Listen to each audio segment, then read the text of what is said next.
Good morning. How are we?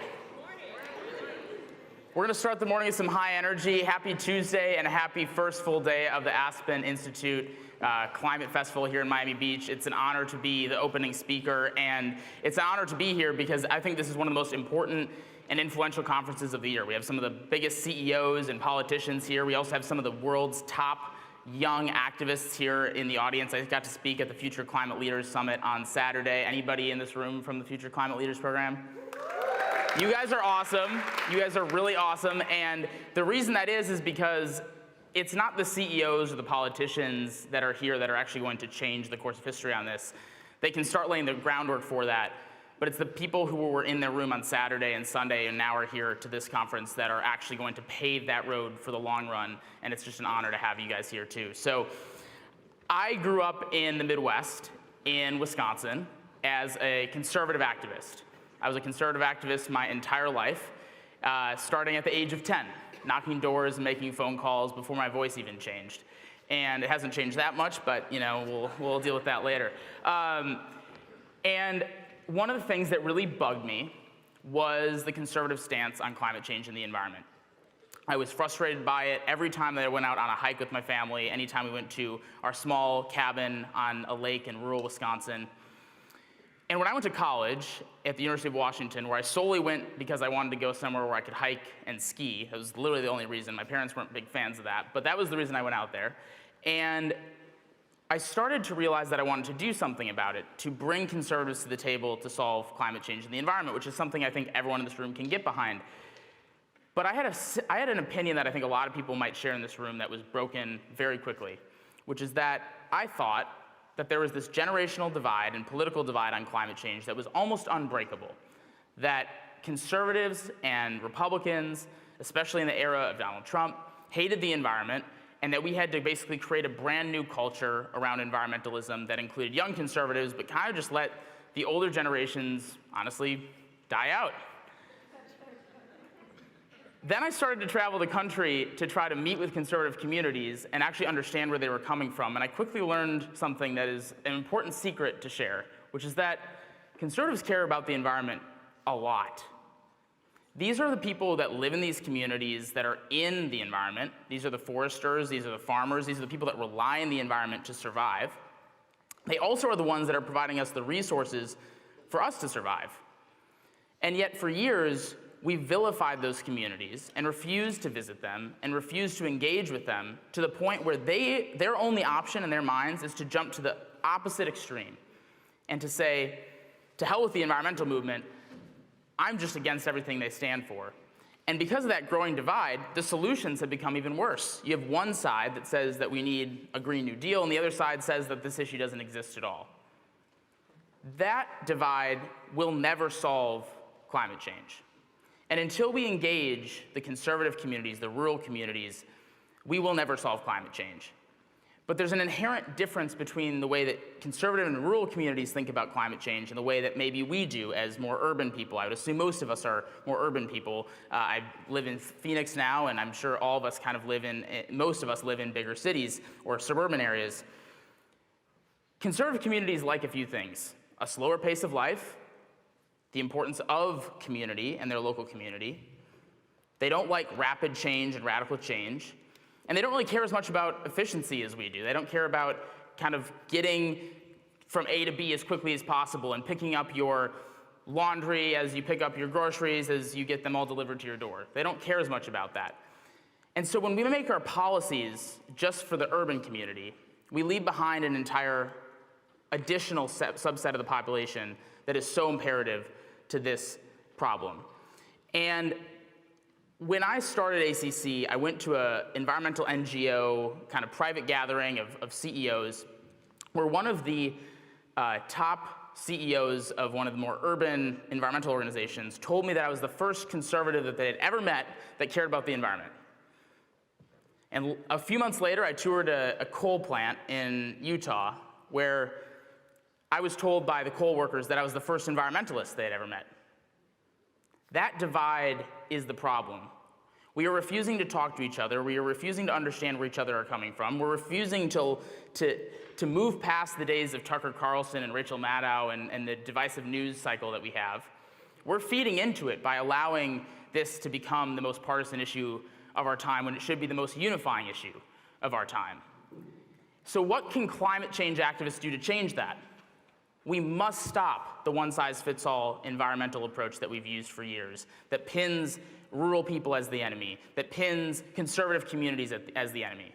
Too often I've been in conversations with climate leaders where I'm told that flyover country just needs to be ignored, and that we just need to ignore and move past and just push right through the people who are trying to go against us, when in reality they actually have a lot of the same concerns we do. We have to move past that. We must move past an approach that basically says that we need to just have a big government, hands-on policy that's at the throats of everyone to solve this problem. We must move past the doom and gloom and the alarmism that is scary for people, but that makes people who are struggling to put food on the table not care about this issue as much because it's down on the priority list, and being told that this is the worst problem that we've ever had since the start of humanity, when they're struggling to just get their crops off of their farm to us, they will never care about it if we continue that approach. We must embrace an approach that includes all communities, that listens to all communities, that we visit these communities. I can guarantee that most of the climate activists, the AOCs of the world, the Gretas of the world, they do important work to raise the prioritization and the narrative on this. But we have, no matter if you're AOC, Greta, or me, or anybody in between, we have to be visiting these communities. We must include them. We must understand where they're coming from. We must look at the priorities that they have and try to marry them with the climate solutions that we all know that we need. We also must make the environment about environmentalism again.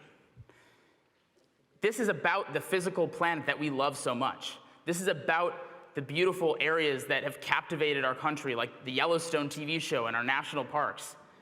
This is about the legacy of protecting our environment. And when we make that a part of environmentalism again, we get a whole new crop of people involved. Those are the values that the future of the climate movement must have. Because this is not a debate of who is right and who is wrong, who is good versus who is bad. This is a debate of how we can find commonalities, use common language, understand each other, and find solutions that work for our own individual communities. That's what fighting climate change should be about. And I've been told by so many donors and environmental NGO CEOs and different activists that we should even try to engage with those communities that have been out of this conversation for so long. But what I tell them is this: the only thing that's more impossible than engaging those communities is fighting climate change without those communities. There is no way to solve climate change. It is absolutely impossible if we don't. So it is imperative that we break out of our silos. It's imperative that we go to places that are uncomfortable. It's imperative that we have discussions that are incredibly, incredibly unwelcome in the climate space. It's important to understand how we can use that reality and make it a global reality, because as someone who's gone to the United Nations COP, this is something that has been an issue there too. In other countries, they're having the same problem. So we must turn environmentalism on its head and make it about the environment again, bring these communities into the discussion, and I promise you that there is more common ground than what we think. I promise you that it's more than what we see on Twitter. I promise you it's more than what we hear on Tucker Carlson and on Rachel Maddow. We all know that, but we have to live it. We have to breathe it, and we must make climate change the least partisan topic in the American politic today. And if we don't, we can't solve it. With you guys here in this room, the leaders in this room, we can do that. And it's an honor to be with you this morning. Thank you so much.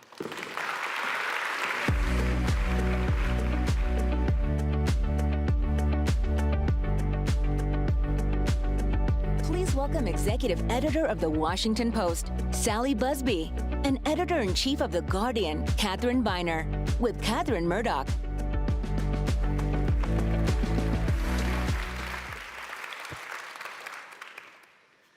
Great, thank you so much to Sally Busby from The Washington Post and Catherine Viner from The Guardian.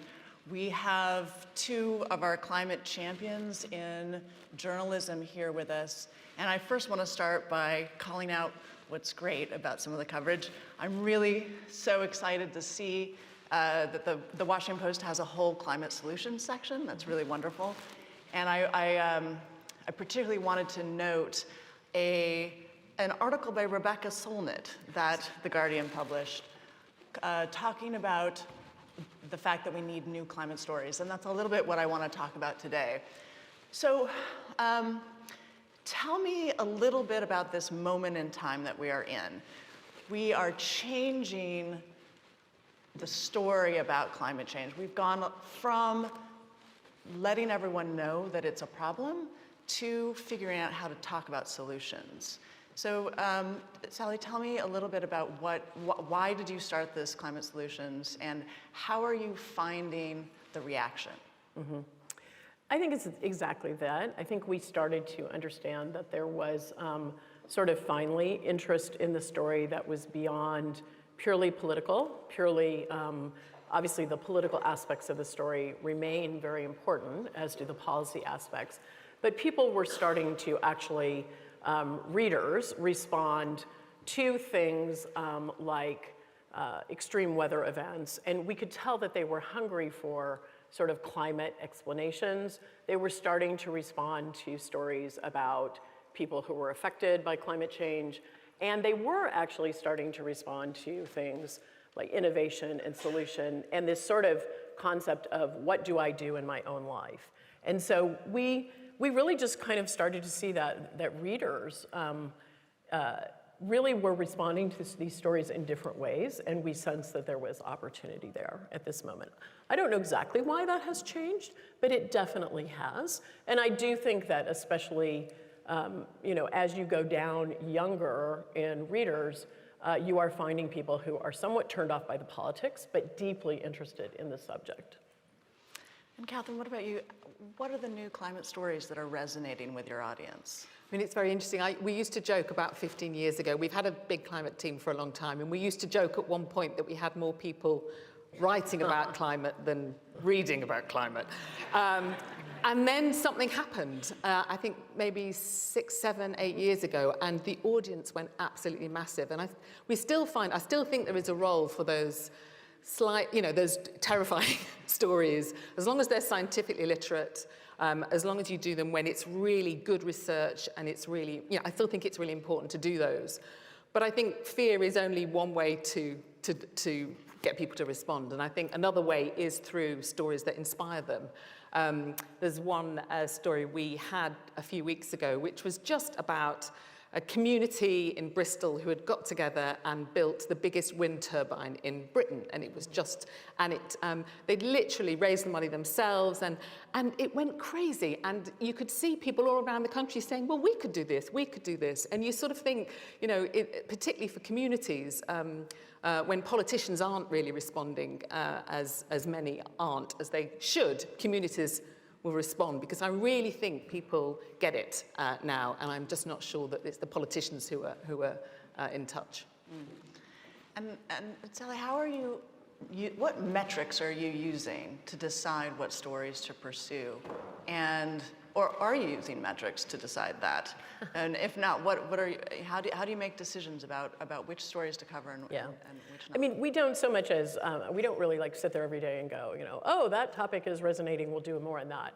But we do, the way that we really use metrics are to understand if we're not sort of meeting the audience where they really are, right? I mean, if we're doing our journalism and it's not actually being read, that's about, one of the most damning things that can be said for us. We want to actually give people good information and have them read and consume it and then use it in their lives, right? And so I think the big change for us has been to think about the story.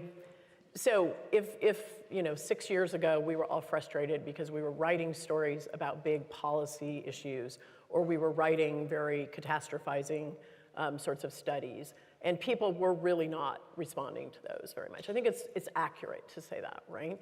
And so we are trying to be more informal, we're trying to be more accessible, we're trying to tell more stories visually, including with data visualization, which is really one of the breakthroughs, I think, in storytelling right now. But I am keenly conscious that I don't want to do any of that in any sort of shallow or facile way. And so we're really trying to make sure that we're covering the policy, we're covering the accountability journalism, we're doing investigative reporting on these topics, but then we are also layering either over that or next to it, stories that really are more accessible to people and that do give them useful information day to day about how to live their lives. I was very nervous about doing that in too shallow of a fashion. And I think much of our challenge is to ensure that we keep that rigor of the science while also providing more useful stories day to day. And how do you think about that leading on the stories that need to be told versus meeting the audience where they are? I know that often we want to bring it to the personal level, but it's very important with climate change that we don't put the burden of guilt on people, individuals, because an individual is not going to make a difference. Not one individual all by themselves. We need to focus on solutions that are really to the scale of the problem, but journalism wants to bring it down to the personal level. How do you balance those things? It's a great question, and we have many debates about that internally. I don't want to get to the point where we are reassuring, we're not trying to reassure people that if they buy, green plastic or green sandwich bags or whatever, that they're going to solve the problems. And so for us, it really is a mix of making sure that we are doing very strenuous policy coverage, but also I do think that there is, if this story seems completely hopeless to people, they are not going to engage with it, right? And especially young people, they actually want to know what they can do. And so I think both doing that in a policy fashion, when we hired a journalist who we're calling a climate coach, columnist, and the first thing that person asked me was, well, can I talk about policy too? And I was like, absolutely, Mike, you have to talk about policy. This is not about, what you do with your garbage only. This is also has to be, if you care about this issue, what do you do in the world? And so that climate coach is going to try to break down policy, break down potential bills for people in a more accessible way too. I fundamentally don't think that, there's like the spinach you're supposed to eat and then there's the flashy, accessible journalism. Really our challenge is to bring those two things together and to make these stories more accessible to people. I don't say appealing, I say accessible. I think that's really the key. I'm just going to stick on policy for one more minute. Anecdotally, no one outside of the climate community knows how much climate policy has been passed in the US in the last 6 months. It has been actually a huge success, and most people think that it hasn't. It's not because you're not covering it. How do we get people engaged in something as complex and hard to understand as climate policy? Knowing that if we don't, they will think the government doesn't work and maybe not vote the next time. I mean, this is not unique, obviously, to climate. People don't really know what's going on with tax policy in the United States. They're not really sure what's going on with, law enforcement policy in the United States. There are obviously engaged people. I do think that writing those stories both straightforwardly but also accessibly is important. But I think one of the things to do is to, this is just a way that journalism operates, is that when people are interested in a topic, right, we can't control the moments when people are interested in topics. But what we try to do is to, at the moments when those high points of interest happen, be there with good explanatory information about the law that went into effect, 6 months ago. They're probably not going to necessarily read it the day it passes unless they are policy-focused people, but they might be interested in things like electric car incentives, at some moment that is different. So it's almost like breaking up the components of the policy or the law and giving those in the form of explanatory journalism when those moments are hot, right? I found, remember when the heat dome happened on the West Coast in the summer of 2021? All of a sudden we found that people were going back and reading explanatory stories about climate change that we had written months earlier, right? And so it's capturing those moments when people, for whatever reason, have intense interest and making the most of those. The Guardian has a very different business model than the Washington Post. How do you think this affects what you're able to do?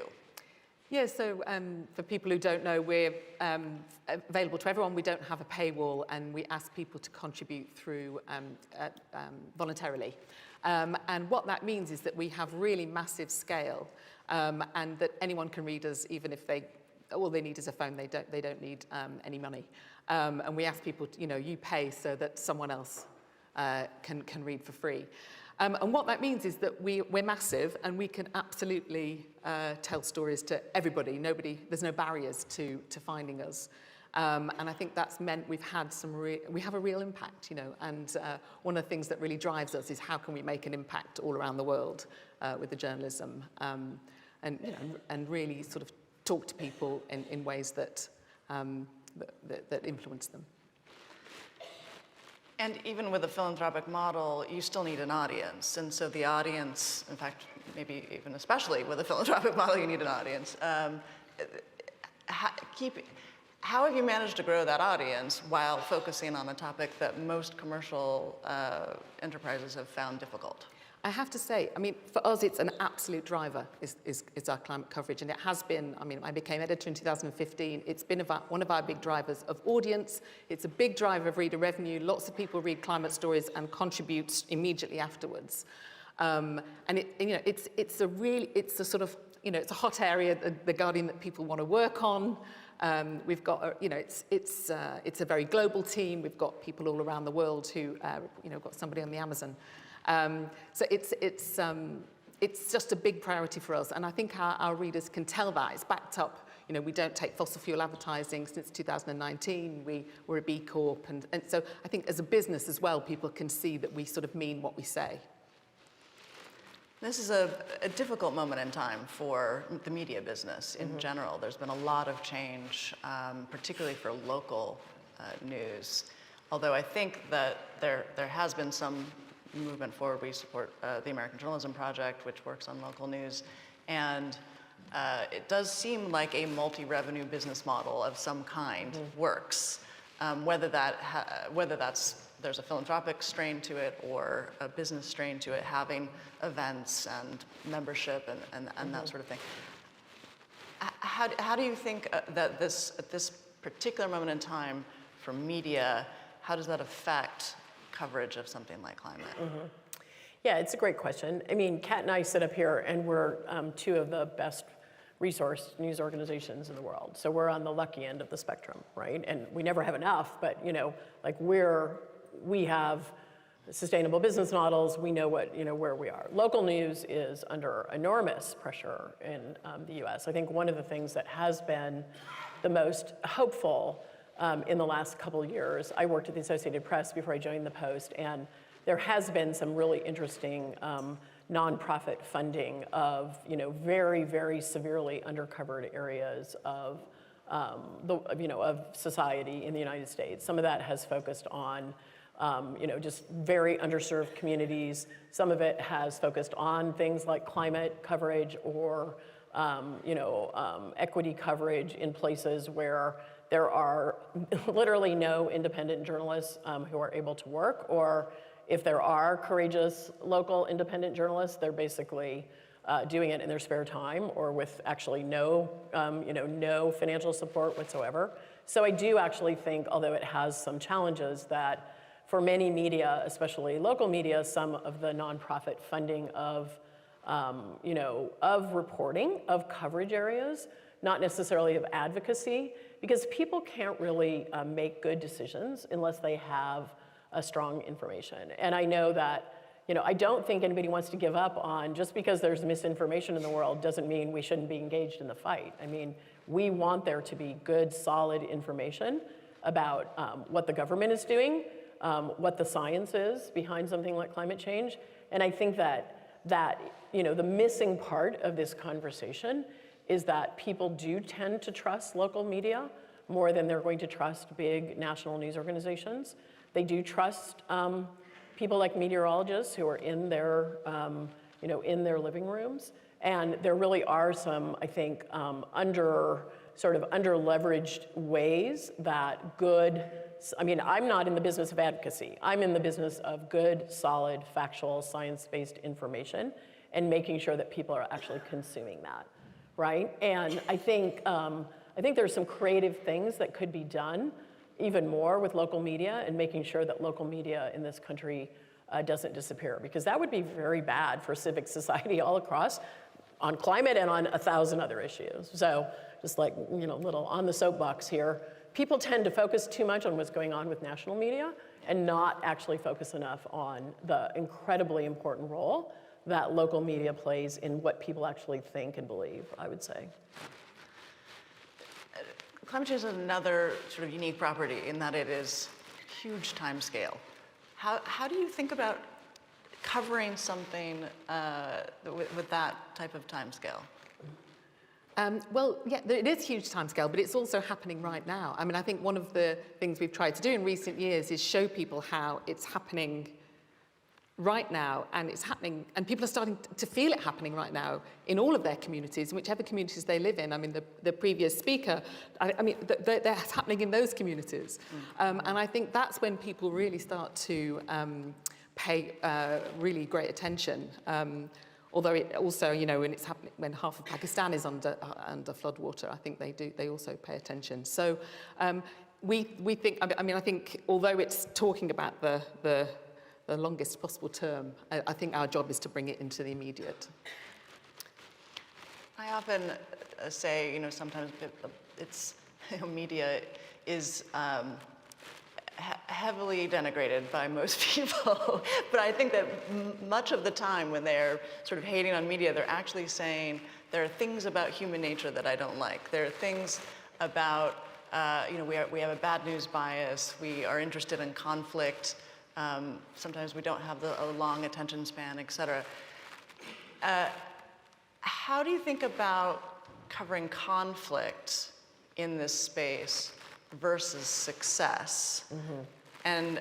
And how does the sort of journalistic culture impact that? And I'm thinking specifically around, investigative journalism is usually taking somebody down.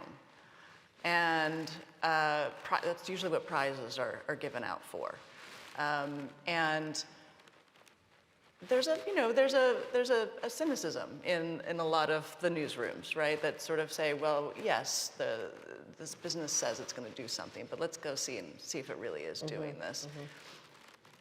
At the same time, you say that the public is really looking for success. They're looking for seeing progress. How do you think about, does the culture of journalism need to change in order to be to bring the right stories to the public on this? Mm-hmm. I mean, I think we've got to keep holding the powerful to account, I have to say. And I think a lot of the powerful are the polluters who need revealing, or the fossil fuel companies who knew decades before anyone else that their products were causing the climate to change. So I think that's absolutely essential part of what we do. At the same time, showing the human aspects, I always frame it as reporting on people as well as power. So it is holding the powerful accountable. I think that's the key role for media, for news media. But telling the human stories, the inspirational stories, giving people, I say, ideas, not just critiques. So giving people ideas about how to create a better world, not just kicking the one we're in.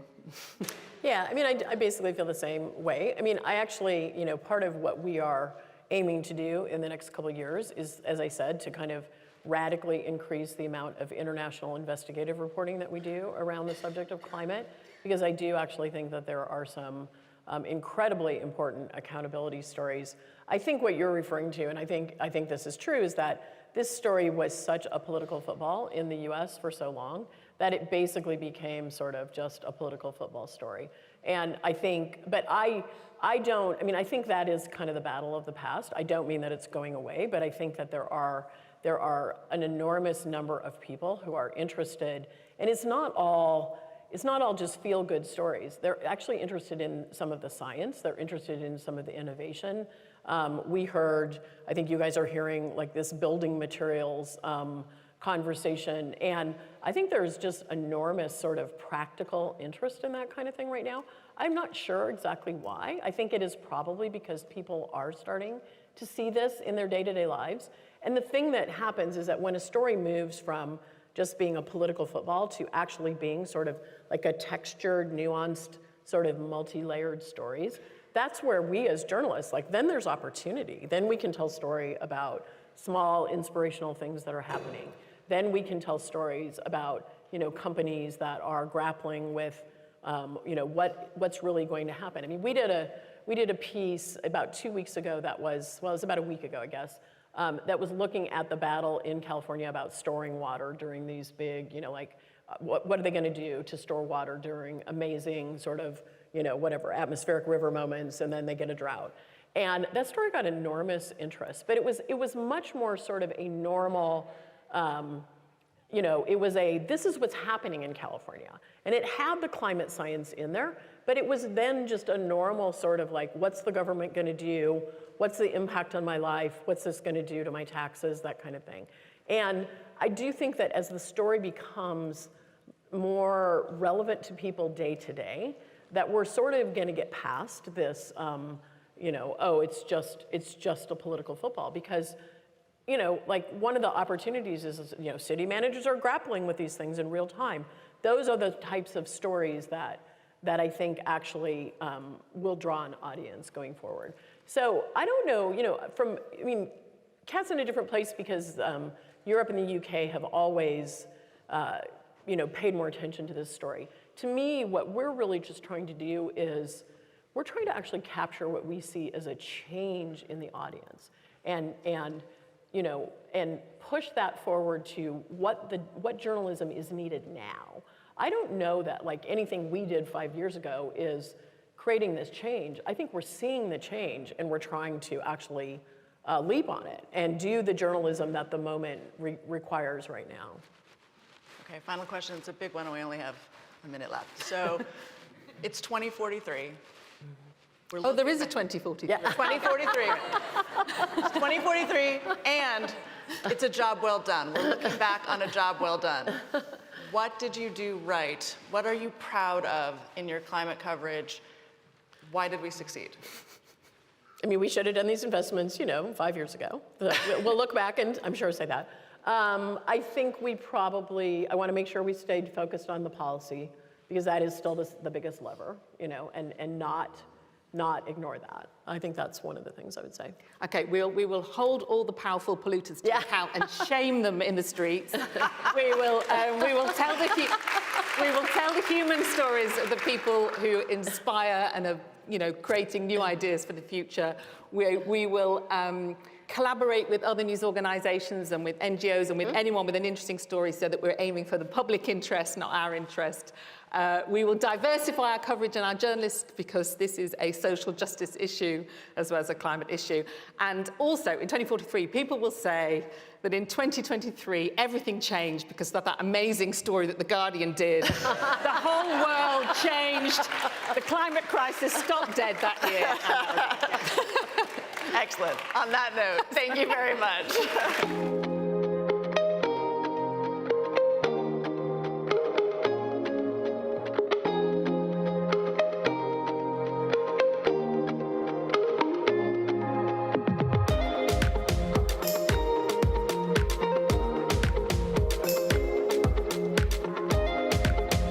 And now, Congresswoman Shelley Pingree, Sodexo's Kate Shearer, with Chef Barton Seaver.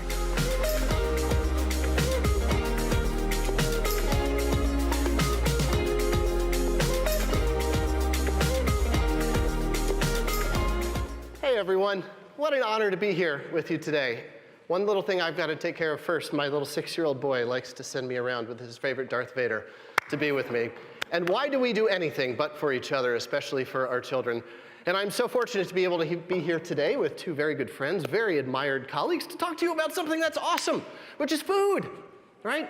Food is an act of love. Food is an act of kindness. It is a generosity. It is how we share ourselves with the world. It is how we identify ourselves in our world and share that with others. And so I just want to say, first off, I love you so much. Thank you for being here to do something you love with people that I greatly admire. Kate, would you please introduce yourself quickly? Hi, everyone. I'm Kate Shearer. I am the Director of Sustainability for Sodexo's campus segment. If you don't know Sodexo, we are a global food service company. We believe in bringing quality of life to our customers every day in those little interactions. which food is a great way to connect with people. Hi, I'm Shelley Pingree. I represent the 1st Congressional District of Maine. We only have 2 in Maine. And I'm the ranking member on the Interior and Environment Appropriations Subcommittee.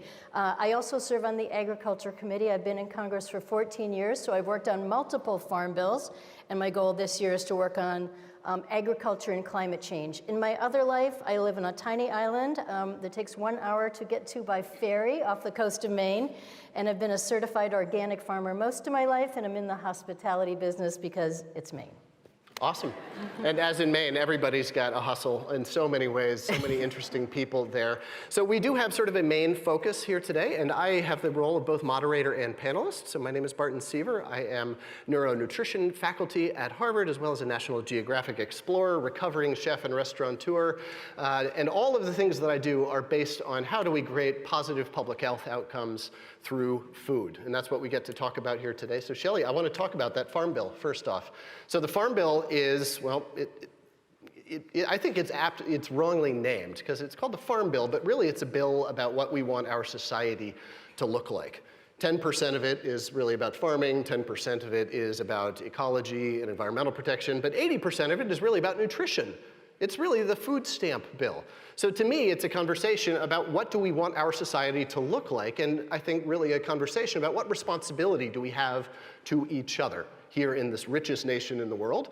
And I'd like to ask you sort of about the bloody bare-knuckled brawl that is the Farm Bill, renegotiation every 5 years, where we are with that now. Exactly. So this is the 2023 Farm Bill. And as Barton says, we do this every 5 years. And we have a few knockdown, drag-out fights. Sometimes it takes us 2 years to reauthorize a bill. This year, with the divided Congress, it may possibly be the only bill that moves forward, but we'll see what happens. So as you heard, the majority of the Farm Bill goes to nutrition, and I'll set that aside for last. So we're going to have a lot of fights about nutrition. And in the wealthiest country in the world, we should not be arguing about whether or not you can feed your family for $5 per person per day, because none of us could possibly do that. The other part where we're going to have some knockdown, drag-out fights possibly is around the subject of agriculture and climate change. And I'll just briefly talk about 11% of our carbon emissions come from agriculture, carbon and methane.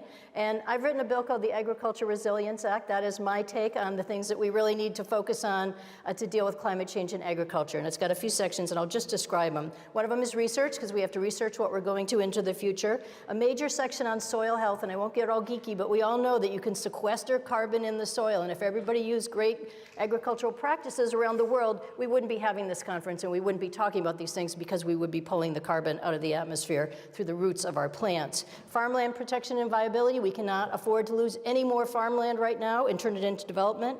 Pasture-based livestock, because that is the best way to raise animals and make sure that we're recycling their manure and that we're keeping that carbon in the soil. On-farm renewable energy, to make sure all of our farmers are using renewable energy. And food waste. We waste 30% of the food in this nation. That should be going to the very people who need more to eat.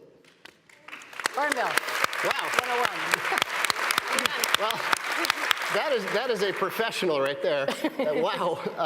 So I want to back up a little bit. Just a question for you, Kate, because I think something that we often fail to do in sustainability conversations, even in public health, I think, well, less so in public health conversations, is talk about what is the purpose of this, sort of backing up. What is it that we're trying to sustain, ultimately?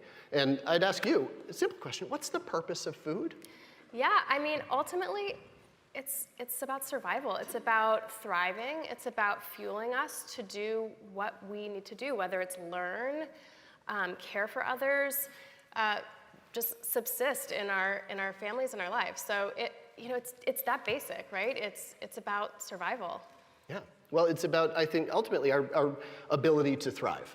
As well. And one of the things that I so admire about your work on campus particularly is this is such a hotbed of intellectual activity. Obviously, people are going there to expand their brains, expand their worldview. And you are there literally on the front lines serving that, enabling that, creating the ability for students to thrive.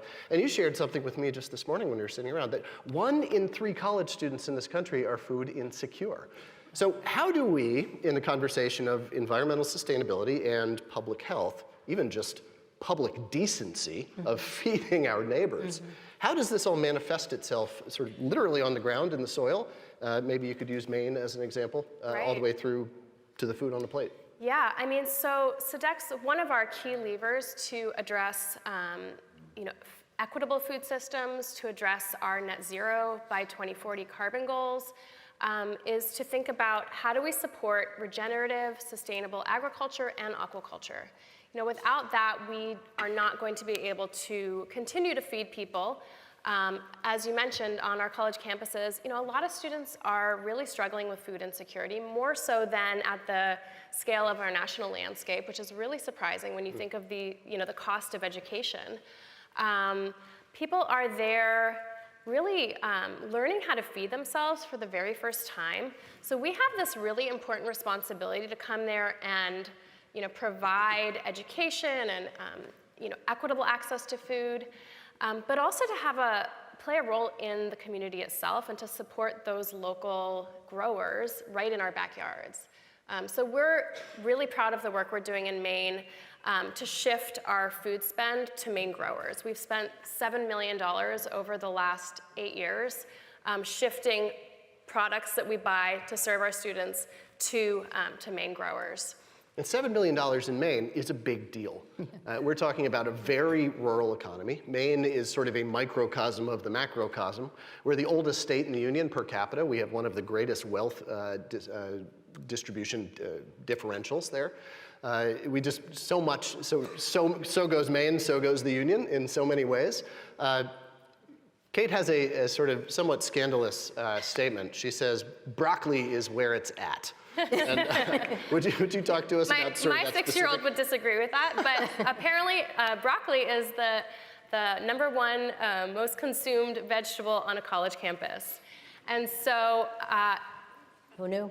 right, and we're being challenged to bring as much local sustainable produce and products to campus as well. So where do you find broccoli in the middle of Maine in the middle of winter, right? So we had to solve for that. And so we have worked with a number of partners in Maine to sort of transform that Maine grower production cycle. We work with an amazing partner that is buying broccoli from local Maine growers. They have worked with the blueberry industry to help shift their infrastructure so that we can flash freeze the broccoli. The other parts of the season when the blueberries are not using that infrastructure.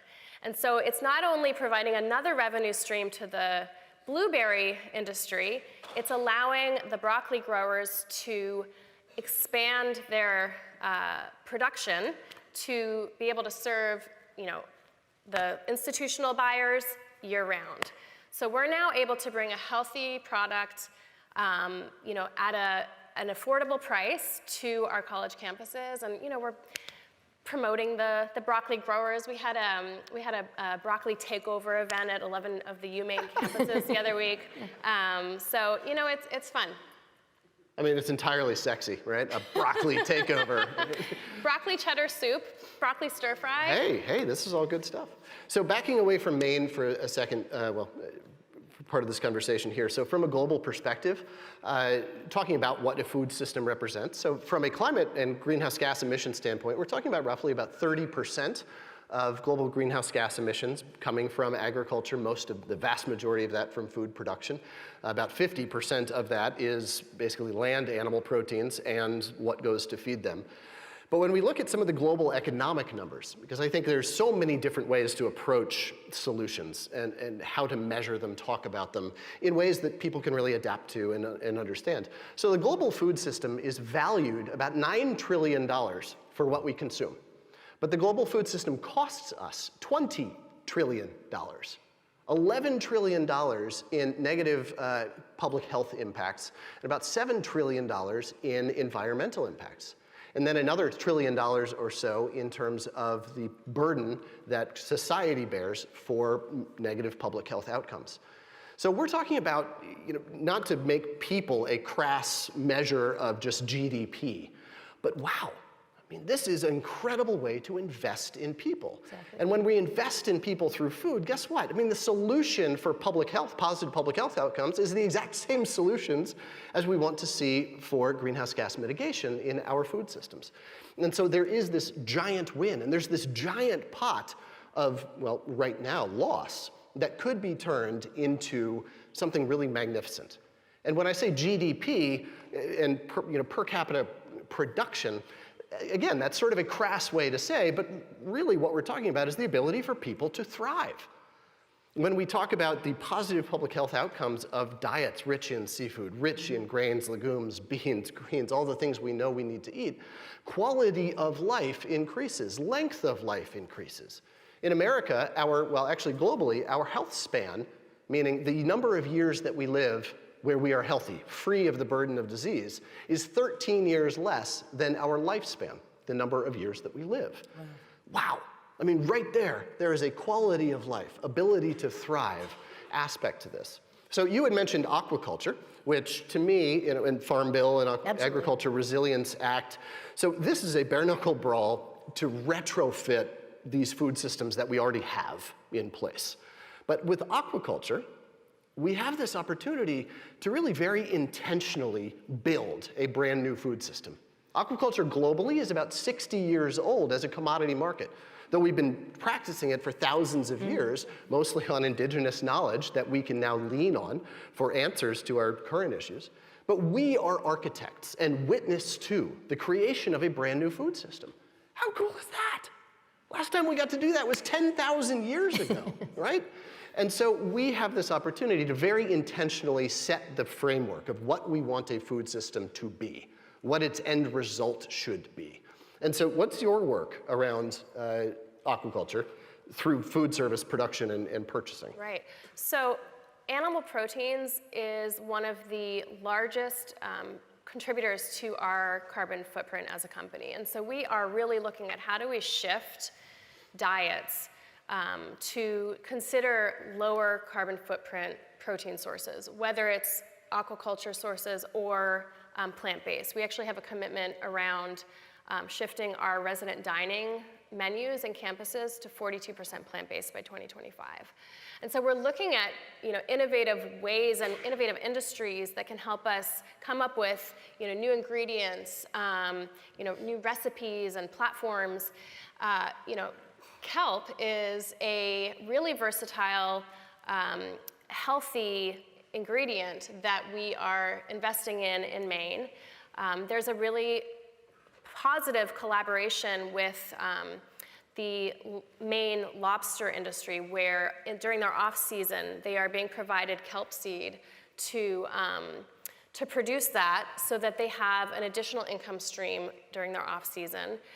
It's helping them diversify when sea level temperatures are really having a negative impact on that industry at large. And Sodexo is really interested in that product from a health standpoint, but also just innovation. I mean, Gen Z is so interested in more plant-based. It also, the great thing about kelp is it sequesters carbon in the ocean. So it's a great source of that. And there are people even working on carbon sequestration programs that are just about putting putting kelp all over the ocean, as well as growing it in aquaculture. The other thing that's coming up in the Farm Bill that's, I think, really important is a shift in thinking about how do we get people more healthy fruits and vegetables. The idea that food is medicine, but food is preventative medicine, and that's what you're all about and what you're teaching about. But really, we have some programs that we're trying to enhance. One's called GusNIP, which is some funny initials named after Gus Schumacher, but it basically says if you take your SNAP benefit card to a farmer's market, we'll give you double the value in fresh fruits and vegetables. A prescription produce prescription program, thank you, that's great. Produce prescription program that says if you go to your practitioner and your family is at risk or you're already at risk with heart disease, childhood obesity, diabetes, any of those things, your practitioner can give you a prescription and you take it to the grocery store or a farmer's market and you get fresh fruits and vegetables because we know what a huge impact that has on you. And so shifting the debate to not just calories, but broccoli. You got one of the best statistics of all about eating salmon and brain health, but it's really a good, it fits into the whole model about why are we spending money on the other end for healthcare needs when we could be making sure our kids get proper brain development and health. And what was that number again? It's amazing. Well, science coming out of University of Texas, Dr. Tom Brenna and the Seafood Nutrition Partnership, if mothers in utero as well as breastfeeding are eating a copious amount of seafood rich in omega-3 fatty acids, on average, you're getting 7.7 increased IQ points in your children. When you start talking about the later in life benefits, 17% overall reduction in health-related mortality incidences when we switch out red meat for 2 seafood meals per week. I mean, this is a moral issue when it comes down to it for me, that we get more seafood into more people's diets.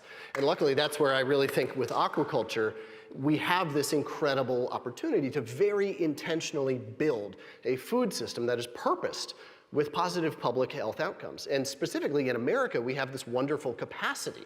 I mean, we are sort of what California's Central Valley's equivalent, in the water in terms of the exponential opportunity we have to create incredible quality food, quality blue jobs, move into a new blue economy. Hope really is in the water. And this is globally, especially because aquaculture in particular employs a significant amount of women in the workforce. And so it creates this economic and public health powerhouse in communities all over the globe.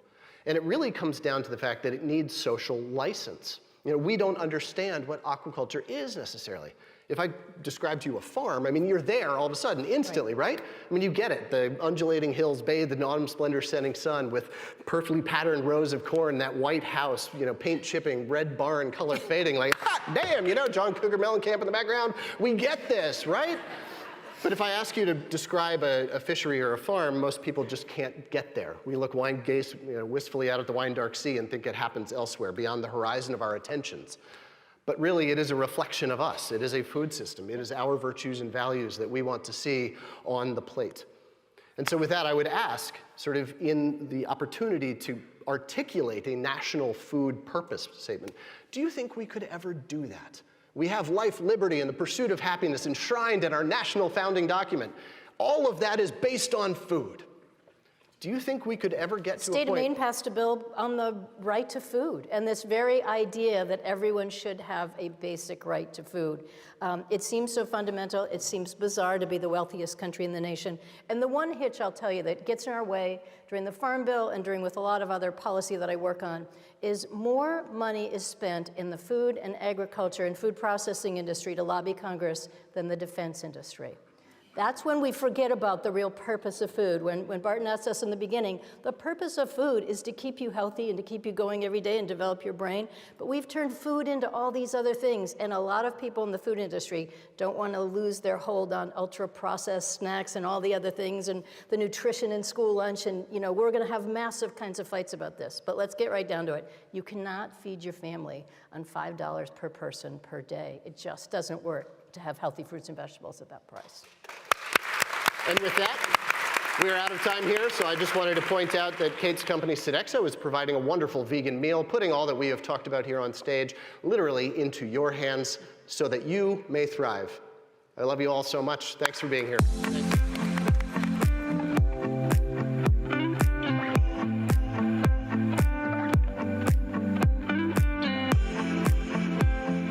And now, CEO of Drone Seed, Grant Canary.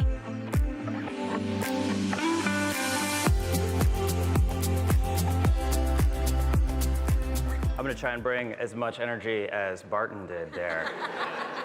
All right, so you will know us as Drone Seed. I'm going to talk a little bit, that's going to change by the end of the day here. I'm going to talk a little bit about our journey, building an end-to-end solution to restore burned forests at scale. We're going to establish that the problem to the reforestation supply chain is not an understatement. So a little on our journey. 2021, we raised a significant $36 million Series A with some very esteemed investors. We used that capital to acquire Silvaseed, 133 years old in 2021, and we built the tech to double year-over-year seed collections. We did that in partnership with local communities And we now manage a majority of the Northwest forest seed inventory. We're making more seed available to frontline communities that are impacted by fire. And so I am pleased to utilize the day to announce another acquisition, which is of CalForest Nurseries. So with that, we now grow the majority of California's trees. So to encompass the whole suite of solutions from seed to seedlings to offset issuance in post-fire sites, we've created a new company. Mass Reforestation is the parent company for Silvaseed, CalForest, and Drone Seed. The mission, however, remains entirely the same: restore burned forests at scale. So now that we've established we are a significant player in the US supply chain, we can very authoritatively say the supply chain isn't there to restore resiliently at scale today. Not yet. It needs technology. So to take a look at wildfire emissions globally, in 2021, they were double that of Germany's as an entire country.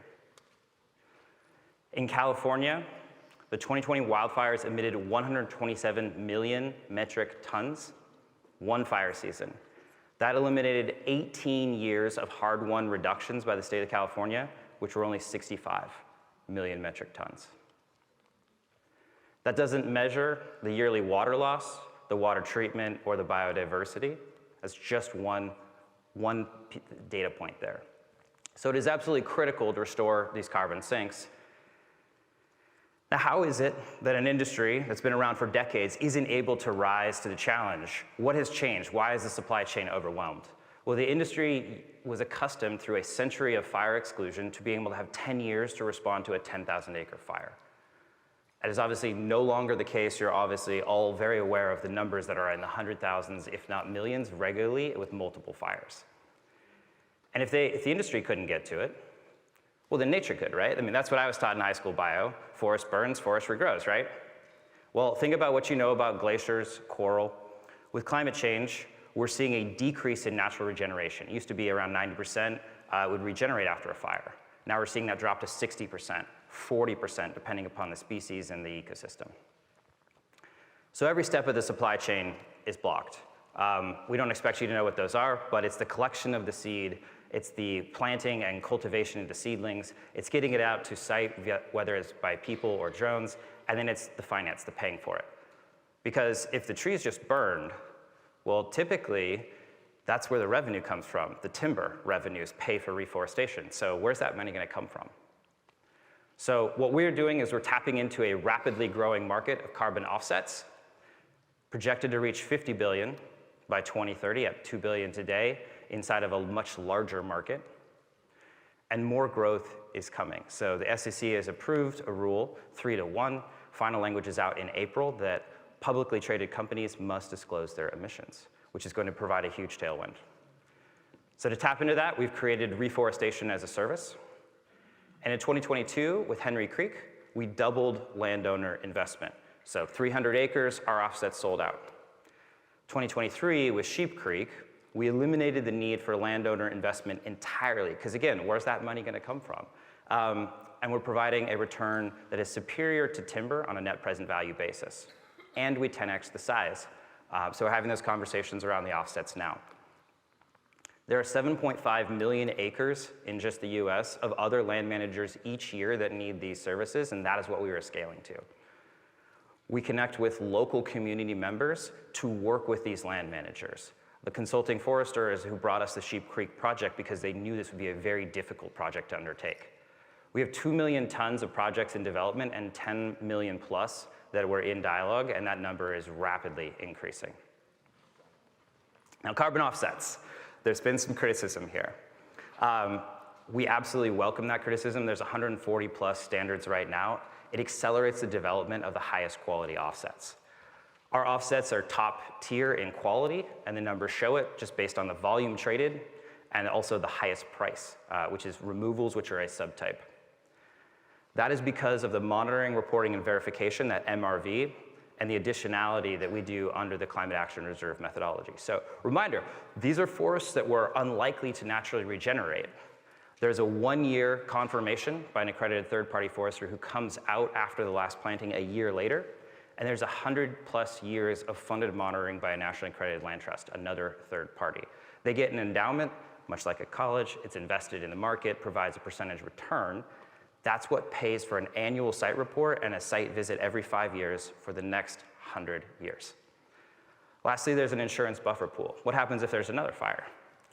Well, every project, just like auto and health insurance, contributes into the buffer pool. And if there's a reversal, then the offsets are removed from that buffer pool. So our purchasers, like Shopify and others, know that it's either coming from our project or the buffer pool. Now, we expect fire to happen, but we expect our trees to live. And that's because we plant at much lower densities. We plant multiple native species, that's polyculture, and we collect seed from as close to the fire as possible in advance of the fire, ideally, but often after the fire as well. So really good reforestation is a hell of a lot of work, and that is why our first project sold out. And these are some of our buyers, not all of them, because there are still some announcements that are coming. But these entities are deeply excited about the tech that we are bringing to enable this growth.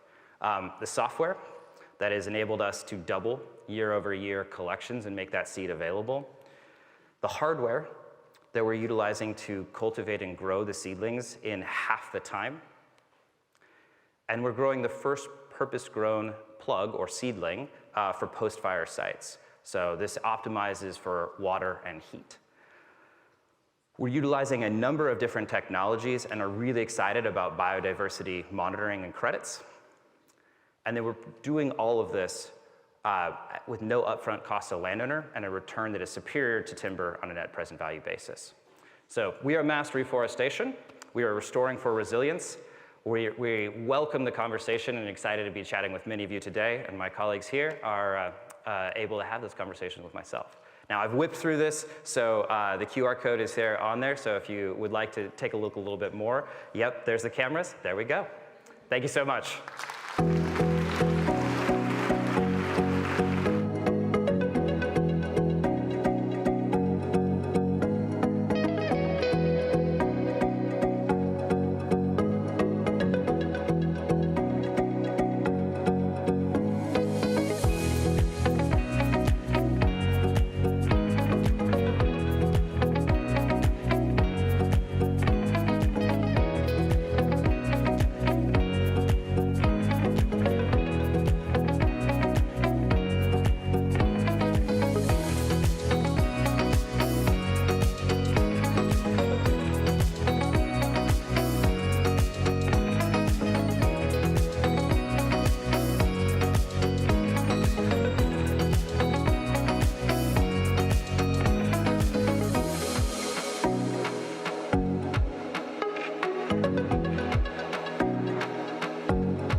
And now, Elena Wood, Isaias Hernandez, and Christy Drutman with Teen Vogue's Allegra Kirkland.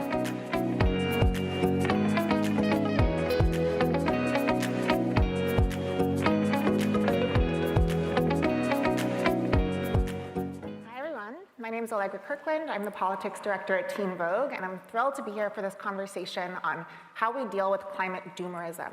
I'm joined by three phenomenal panelists. Christy Drutman is the founder of Brown Girl Green and the co-founder of the Green Jobs Board.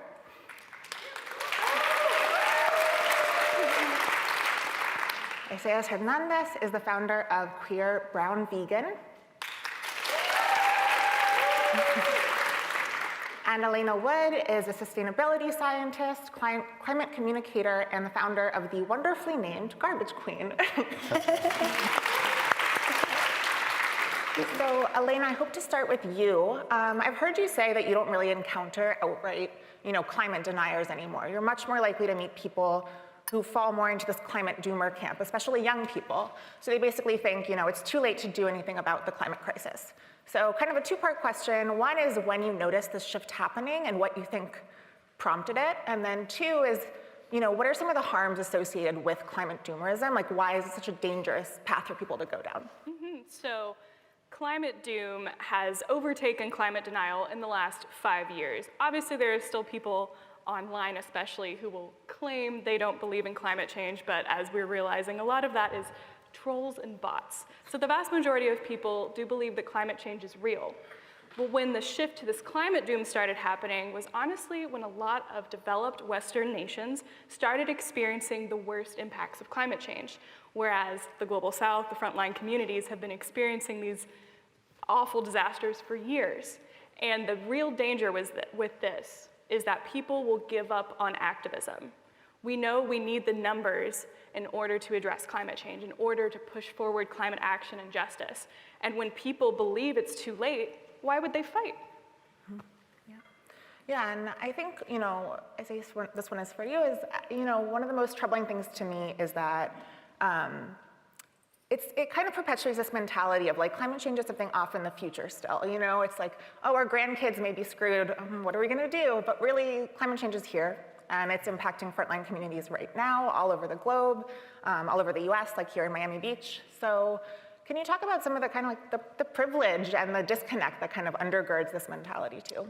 Yeah, I mean, I think it's super important to kind of address how the environmental movement hasn't really done a popular job in actually making those interconnections. Of course, environmental justice has really illustrated that, but I think when it comes to the future of the planet, we have to kind of admit that climate doomerism upholds white supremacist narratives, and this goes back into immigration work in which I've done, is that, a few years ago when the white supremacists came to El Paso and literally murdered many Latino immigrants, he was very influenced by the Great Replacement theory, and the Great Replacement theory is basically looking at how, in global north countries that migrants are going to replace white people.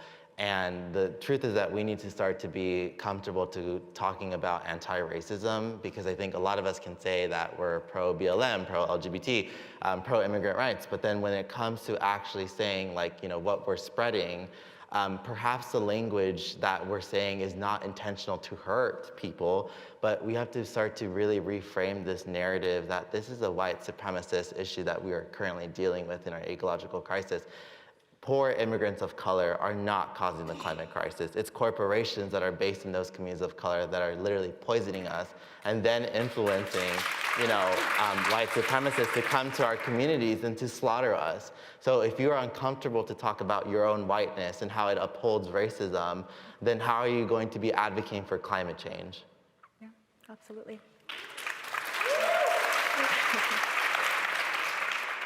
This one is for all three of you. I'm just wondering what you found to be some of the most effective strategies for combating climate doomerism, whether it's in like one-on-one conversations with loved ones or on a bigger scale with your online audiences. Yeah, I would say for me, there's so many solutionists around the world, especially in the Global South. And, my family's from the Philippines, and, they're on the front lines of the climate crisis. And the thing is, you don't really hear those stories, right? And, as much as we love a good susty fit or living more eco-friendly, at the end of the day, it comes down to survival, adaptation, and resilience for so many communities around the world that it's not a trendy thing, it's actually survival. And I think it doesn't really get recognized that way, that communities on the ground within their own context have the solutions.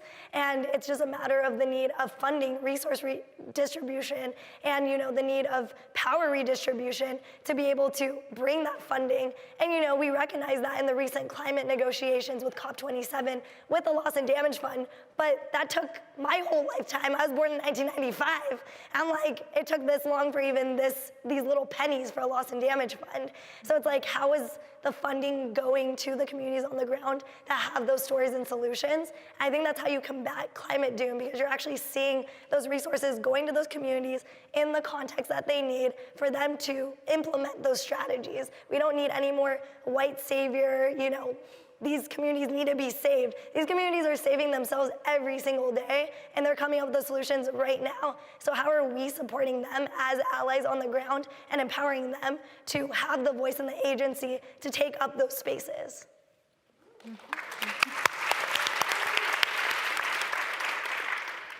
Yeah, I mean, I think that for a lot of us, we can know that general news media has a fatalistic approach in approaching doom and gloom. But I like to really ground my work in evidence-based hope. And to me, evidence-based hope is from my mentor, author Ellen Kelsey, that really defines it as that it's not just this rooted wishful thinking. It actually looks at the continued momentum of movement and local solutions happening on the ground. And I use this case study where I visited the Monterey Bay back in January to actually film an independent media series to actually highlight local solutions. And it was really interesting to see how she told me, hope cannot be seen sometimes. Sometimes we look at natural landscapes or we look at our own cities and all we think about, wow, gentrification, housing, risings of cost living, biodiversity loss. But then we don't really connect with local or solutions-based journalism that actually showcases, wow, there is actually on the ground work that is being done. And so I think when I work a lot with nonprofits and institutions to kind of communicate climate science, I always say, let's present local solutions, but also be realistic of what is working, what is not working, but celebrate those wins and also losses at the same time. Absolutely, and as a scientist, I feel like all I do nowadays is scream, it's not too late. Mm-hmm. And about 2 years ago, I got a comment under one of my videos where I was screaming it was not too late, saying, well then tell me why. Tell me why it's not too late. Sure, the science says it, but what's actually happening? Mm-hmm. So I went from talking mostly about climate issues. I think everyone in this room is well aware of how devastating climate change is and will continue to be if we don't address it. But I went into talking more about solutions and not just, oh, hey, green energy is a thing we need to do. More of how are communities on the ground, particularly in frontline communities in the global south, addressing climate change right now? And how are we scaling up these solutions all over the world? And tying in with that, calls to action for people. I think there's a lot of disconnect between we see an issue, we see a solution, but how do we as individuals play a role in this? And because of that, all I do now is uplift climate solutions from people all over the world, and that has certainly made a difference with my thinking and with my audience's thinking. Yeah, something we hear all the time from young people at Teen Vogue is that they got involved in the climate movement out of these feelings of despair, of doom, of I need to do something, what can I do? And then they actually found it to be hugely helpful in addressing those kind of very understandable existential fears, So I think, storytelling and activism and finding community are really important ways to sort of beat back these feelings. So yeah, couldn't agree more. And then Christy, you touched on this in your answer, this question of mitigation, because I think, I know journalists can be bad about this, but sort of framing climate as this all or nothing issue, right? And the latest IPCC report comes out and all the headlines are we have 7 years to save humanity. And that's really scary to people. And it's also not really accurate, right? Because there's gonna be billions of people on the earth in 2100. It's just a question of what is the earth gonna look like then? Yeah. So how do we sort of make sure we're emphasizing conversations around adaptability, around mitigation, around the decisions we make right now really matter, in our own communities, at the governmental level, all of that? Yeah, I mean, we're seeing climate change happening right now. So, it's not something in the far off future. We're seeing the impacts happening to communities right now. But it is a matter of degrees, right? A 1.5 degrees Celsius world is way different than a 2 degrees Celsius world. And that's about the magnitude of climate feedback loops. So, at a 1.5 degrees Celsius world, we are gonna see, extreme heating, flooding, loss of species, loss of insects. But at a 2 degrees Celsius world, we're gonna see that, 2-3 times magnitude, right? And I don't think people really realize that. They don't realize we're pretty much already on trajectory of a 1.5 degrees Celsius world, which is scary in itself. But there's still things we can do in different contexts to manage, to mitigate, to adapt to those conditions. Whereas a 2 degrees Celsius world, it's gonna be runaway climate change. There's gonna be, these feedback loops are gonna get faster, bigger magnitude, and communities are on the line. And so we have to address that communities right now, even before a 1.5 degree world, are already being impacted. What's gonna happen to those communities at a 1.5 degrees Celsius world, and what could happen if we don't take action at 2 degrees. So scientists are saying every 0.1 degree matters for action. I think that gives people hope, right? It feels like something we really have agency to take action on. Because yes, maybe we're set on track towards 1.5 degrees. But if we can keep that down, keep that at a set level, you know, it will still be devastating. Communities will be devastated. Ecosystems, we're gonna lose them, right? Species, we're gonna lose them. But at least we can mitigate those worst impacts to get us further away from the 2% cap, where it's gonna be a lot harder for us to control runaway climate change. I think we need to make sure that our adaptation strategies are contextual for communities to be able to adapt to those changes. This is just a side note, but I'm wondering with all of you, do you find it useful to like get into it with your commenters ever? Like if you get a real climate doomer like coming on your feed, do you engage, or are you just like, I need to like think at a higher level than just getting into it with every single person? I block and delete them. Okay. At this point, I've noticed it is not worth my time and energy to debate with someone who clearly is never going to come to our side, is never going to come to the side of science. So I just block and delete and move on and try to help people who have climate anxiety or maybe are falling victim to climate doom. That's well worth my time versus ranting with somebody in my comment section.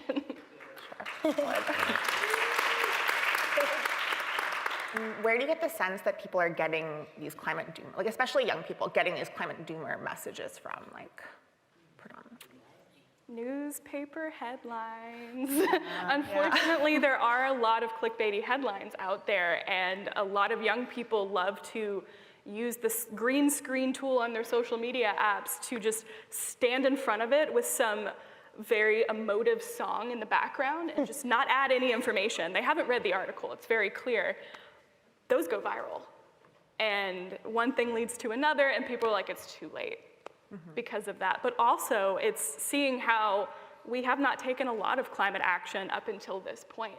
It's very frustrating as a younger person to be like, I have been in this line of work for over 10 years. And we're just now starting to make a lot of difference. So for even younger people who have grown up only knowing climate and climate change and seeing older generations almost, I mean, you all are doing things. I know you all are doing things. But for people on social media, it doesn't really look like it sometimes. I think it goes back to the framing of, you know, when we see these sometimes apolitical views or the destruction of the Arctic or biodiversity loss, you'll see the comments and people are saying, we are the issue, heartbroken emoji. And it's like, no, we are not the issue. Yes, we all contribute to environmental impact, but corporations and white supremacy is depleting natural resources at such a rapid rate that we are seeing these effects. And I think a lot of people get so easily to be able to say, yeah, we are the virus. And it's like, I really try to defeat that narrative by saying, like, you know, my ancestors were displaced by their own lands and, you know, were forced to migrate in the United States for that reason. And the other thing is just being able to really understand how much what we're currently dealing with in our current politics, where you know, critical race theory is being slammed and being banned in a lot of schools. Like, what makes you think that when it comes to environmental justice, environmental racism right now, in East Palestine, they're blaming the EPA, saying that if they didn't focus on environmental racism, this wouldn't have happened. So, you know, we are losing momentum at the same time gaining it in our own communities. But I do think that there needs to be able to really be stronger communicators in this movement, which is why a lot of young people here are trying to really communicate with you all. Like, let us be in those rooms and like, let us really build those relationships, because at the end of the day, there's gonna be a point where you all are not gonna be, you know, able to walk because you get older, and we are the ones that are gonna be in those rooms. And you know, like, we need to be able to build stronger coalitions, of course, and to really build that wisdom to ensure younger generations are not easily swayed into this doomerist narrative. Yeah, I think something that's kind of been woven through this whole conversation are these questions of individual versus collective responsibility, right? And I think something that feeds climate doomerism is this feeling of like, what can I as an individual do about this problem? It's so huge.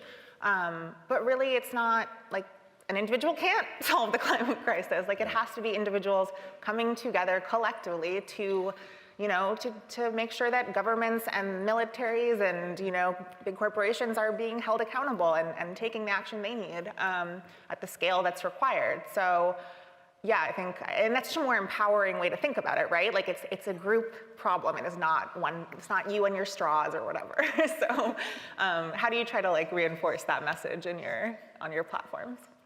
Yeah, I mean, I think for me, it's just about like, how do we build community? How do we use social media as a tool for community? I think this is the first generation where we can use these tools to be able to mobilize and meet people from around the world, from communities we've never been a part of at like that, you know, like at a click of a button.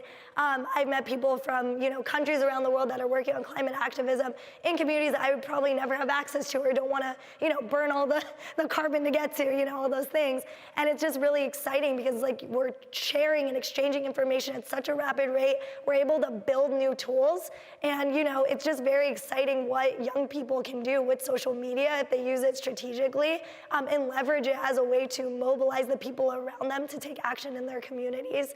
I just think there's never been a better time for people to get involved in this fight, especially young people, because there's so much strategy that can happen. And on an intergenerational note, because, you know, I love older folks, I would say that like there's a really big opportunity in this room right now where it's like if you're, instead of being like, oh, I'm not on social media, it's like, no, why don't I treat people like us as experts and actually partner with us, because you have the institutional knowledge, you have access to all these resources in academia and climate science, and we have access to trusted audiences of hundreds to millions of thousands of people around the world. And so it's like, how can we actually create those intentional partnerships and build together? Because that, I think, is a piece of the puzzle that's missing. It's not a young people versus old people approach. It needs to be intergenerational if we're actually going to save this thing. Yeah.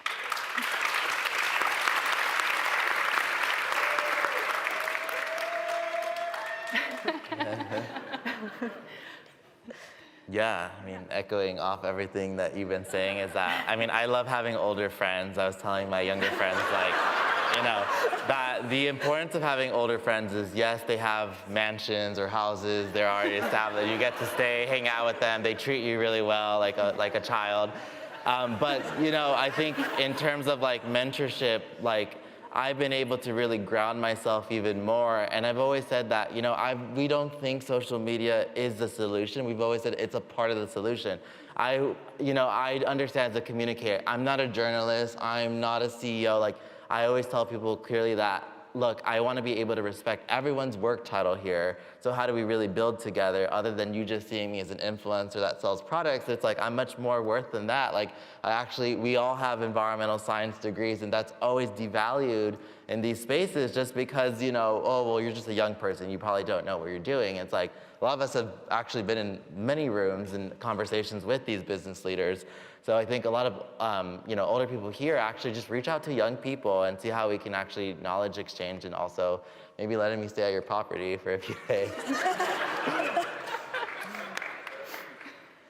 you want to add anything, Elena? I mean, listen to young people, listen to other generations, but when it comes to community building, we can't ignore different communities. We must all work together, and for us, our communities are offline, but they are also online. And like Christy said, we have between us millions of people who follow us, and those are our community. And together, we can all work to make that community billions of people. Yeah. I don't know, I feel like it can be a little corny to end these kinds of events with questions about like, what gives you hope about the climate crisis? So instead, like, what do you hope people walk out of the room with today? If they came in here with one idea about climate doomerism, what should they know? Except intergenerational organizing is a good thing. I would say take climate doom very seriously. It is clearly impacting young people, and that is who we need to get on board with climate action. They are going to be experiencing the worst impacts of it. The older generations, unfortunately, will not be around for that, but we will. And because of that, we need to address climate doom in the way that we communicate, in the way that we publish academic papers, and the way that we go about policy as well. All right, we're at time. Thank you so much, everyone.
now, please welcome Catherine Flowers with NRDC's Manish Bapna.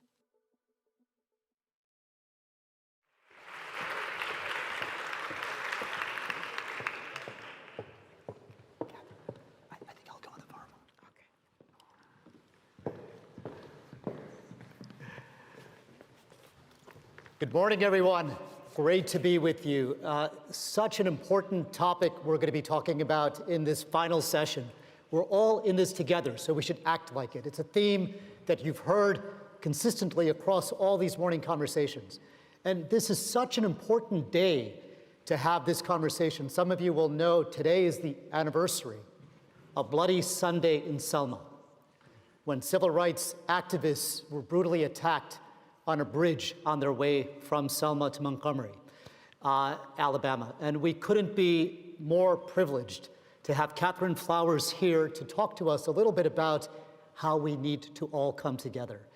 Catherine is the founding director for the Center for Rural Enterprise and Environmental Justice. And I thought we'd just start, Catherine, with just a few words about your own story. Thank you. Well, my story really starts in Lowndes County, Alabama. And most of the march from Selma to Montgomery goes through Lowndes County. In addition to that, I came from activist parents. I got involved as a young person, and I'm happy that we're following the session of young people. As an older person now, I am very moved by what they do, and they give me lots of inspiration to continue to do this fight. And that's why it's so important for us to do this for the generations to come. So my work is to make sure that the generations, at least 7 generations beyond Catherine, will have a livable planet. Thank you, Catherine. So this theme for our conversation, we're all in this together, so we need to start acting like it. Perhaps no issue is that more true than climate change. Could you tell us a little bit about how you look at this theme?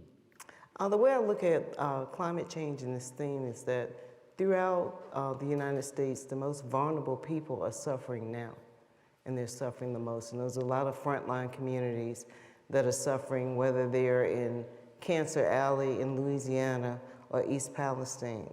And I think that as we look at climate change and environmental justice and climate justice, nobody is free of that. We're all impacted by it.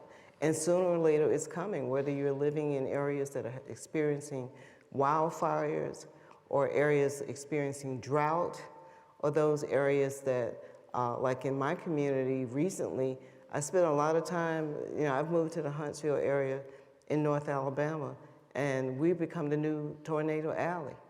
But the weather that we're having was in December. One day it was very hot. It was in the 80s. The next day we had snow on the ground.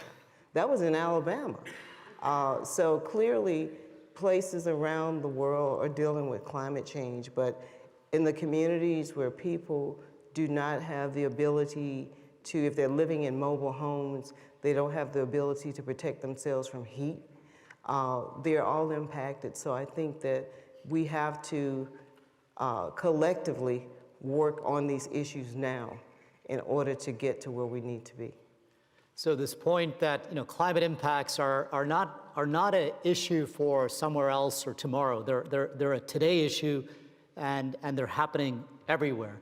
But the added point that the impacts are disproportionately falling on vulnerable communities in the United States, around the world, and we need to recognize that, take that much more into account as we think a little bit about the response to climate. And maybe that's a good segue. We are at an unprecedented moment, as most of you know, in this country in terms of climate action. We have historic legislation that's been passed in the past year on climate issues, on environmental justice issues. How do we take this forward? What do we do in response to these challenges? Well, first of all, I'd like to commend the Biden administration for the work that has been done around climate change with the Inflation Reduction Act, as well as the bipartisan infrastructure bill. I serve as the co-vice chair of the White House Environmental Justice Advisory Council, and this administration has put forth 40% of all of those funds have to go to communities that have been under-resourced and overburdened. And I think that's very significant as it relates to how we get to where we need to go. And I think that we are also having unprecedented ways in which people are working together across lines that have never worked together before to try to address these issues. I don't know whether this is the time for me to talk about something significant that happened on yesterday, but I'm very excited because there was a time that big greens like NRDC wouldn't have been working in places like Alabama or Lowndes County, Alabama. And on yesterday, we filed a complaint with EPA's Office of Environmental Justice and External Civil Rights against the state of Alabama because of people not having access to funding for on-site sanitation, which is being impacted by climate change. A lot of those systems are not working, and they're very expensive, and homeowners can't afford to pay for them because we're getting a lot of rain when we have these rain bombs, and we're also getting rising water tables due to sea level rise. So consequently, for us to come together and file that complaint, the co-complainant is NRDC. I mean, that's history. NRDC and the Center for Rural Enterprise and Environmental Justice. And we're being represented by the Southern Poverty Law Center. Now, if that's not that's like a powerful team that I think can make the kinds of changes that we need to get to climate justice. There's a lot there, and maybe we could start a little bit about the legislation, and then I want to come back and go a little bit deeper on this Title VI complaint that we supported Catherine in filing yesterday. But just to spend a few more minutes, a couple of minutes on this historic legislation. One of the things that is quite incredible is the climate legislation, as most of you know, that was passed last year, also contains very significant provisions for environmental justice, over $60 billion that have been targeted towards supporting environmental justice priorities. So one of the big challenges I think we see in the coming years is how do we implement this legislation in a way that makes sure that the right money goes for the right projects in the right places at the right time? How do we make sure that we not only maximize the climate benefits, but also maximize the environmental justice benefits? We also need to think a little bit about how to stop some of the bad things in the legislation. There were compromises that needed to be made, including oil and gas drilling off the Gulf Coast. How do we actually fight some of the things that don't make sense? And then how do we, as Catherine, you were talking a little bit about Justice 40, this commitment that the administration made to help ensure that 40% of the benefits of the investments in clean energy went to vulnerable or underserved communities. So there's a big agenda. And I just wanted to, you're the co-chair, the vice co-chair of the WEJAC committee, the White House Environmental Justice Advisory Committee. You've been working on a lot of this implementation issues. What is kind of some of the advice or some of the areas you think we should be focusing on over the next couple of years? Well, I think one place one should focus is on the states because the money is going to the states. And all states are not created equal, as we all know. And some states will do the right thing, and some states will have to be forced to do the right thing. So I think we have to focus there, and we also have to focus on local government. I think this is an opportunity for local government to illustrate what could happen when it's done right. And I think we're seeing that here in Miami and the type of cooperation that's taking place in this area. This is the type of cooperation that I think needs to be exported to other communities. And then lastly, technical assistance is going to be very important because a lot of these communities that are having access to funds that have never had access to funds before do not have big staffs or development staffs that can write those grant applications. So this would be an opportunity to partner, especially organizations that are here at this conference that like to go back to their communities and partner with local folk to help them fill out those applications so they can get access to those funds. Some of them are going to need help on resilience and putting together the type of plans that they need to be able to survive these climate events because they don't have the staff to do that. But there's expertise in this room that can go back and help a lot of those communities that are in need. That's where implementation, or at least where the rubber meets the road, is Are we going to just let the money be allocated and the communities never have access to it, or we're going to help them get access as well as be able to put in place plans for resilience and sustainability at the same time? Yeah, that is absolutely true. I mean, one of the real work now begins. We got the legislation passed, but unless there's actually kind of commitment and capacity of state governments, of local governments, to use that money for the right things, you could have a very uneven implementation about who does what.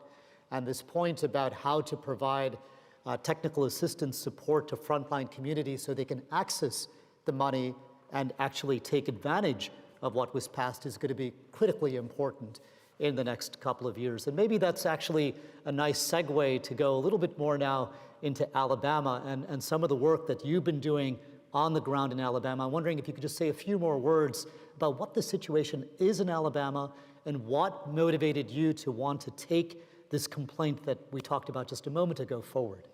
Well, I've been working on the wastewater problem in Alabama since 2002, and what happened was that people in Lowndes County, Alabama were arrested because they could not afford on-site sanitation, and that's how I got involved.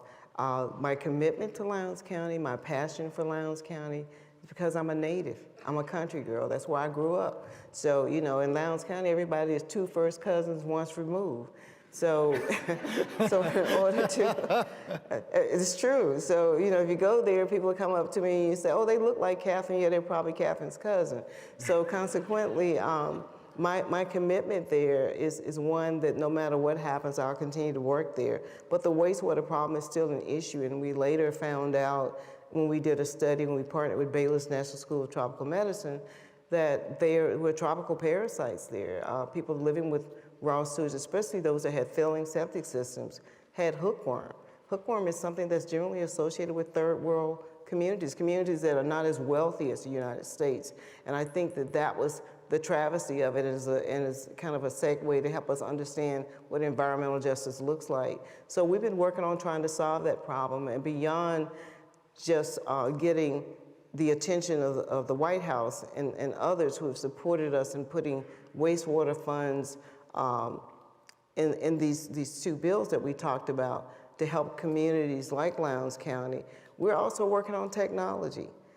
We decided that we're not going to wait for somebody to create something new and different, because we know that climate change is making a lot of this old infrastructure fail. So we've actually started working with partners at NASA, at the Marshall Space Flight Center, and we're looking at ways in which we can use some of the technology that they have to improve what is being used. And one of the things that they do, they can actually take on, you know, on the International Space Station, the way they treat wastewater, they take all of the water, including urine, and they refine it to where it's better drinking water than the drinking water that comes out of our taps. So we went to them and said, look, let's work together on solving this issue. So we have NASA working with us on trying to solve an EJ issue. You know, I think that's what social justice looks like. So in the same kind of set of issues, one is a major Title VI complaint about racial discrimination on how wastewater infrastructure is supported in Alabama, and on the other side, looking to like innovative solutions with NASA on basic sanitation challenges. I mean, that is, how brilliant is that? Look, but I wanted to also mention that although we're using the Title VI complaint as a way to get to this action will make it equitable for everyone. Yeah. You know, at the end of the day, if one is living in a rural community, and there are Black and white people living in rural communities and on-site septic, the way the system is currently designed, no one can take advantage of the state revolving loan fund money to get on-sites, no individuals. It has to go through an entity, and the process is so convoluted and complicated.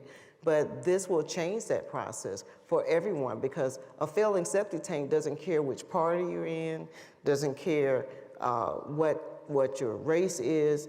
If the land doesn't perk, it doesn't perk. And this complaint is going to help everybody. We're all in this together. We're all in this together. We only have 30 seconds left. A big question.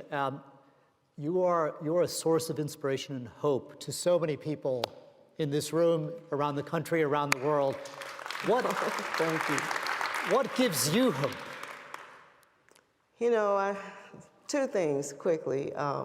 One was my experience at Standing Rock, you know, and that's when I learned about our indigenous cultures and how we do plan for generations to come.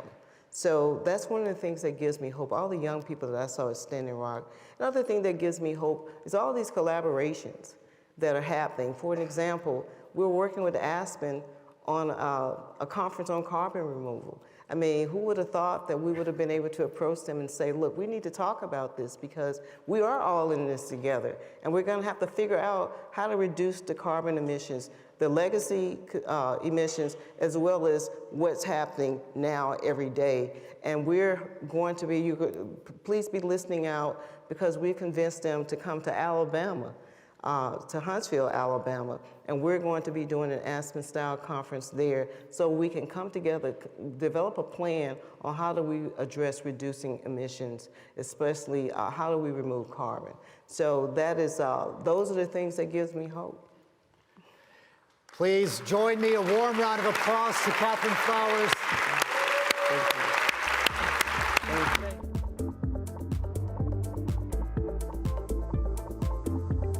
That concludes our program in the Performance Hall. Please make sure to use the hashtag Aspen Ideas Climate as you post on your social media.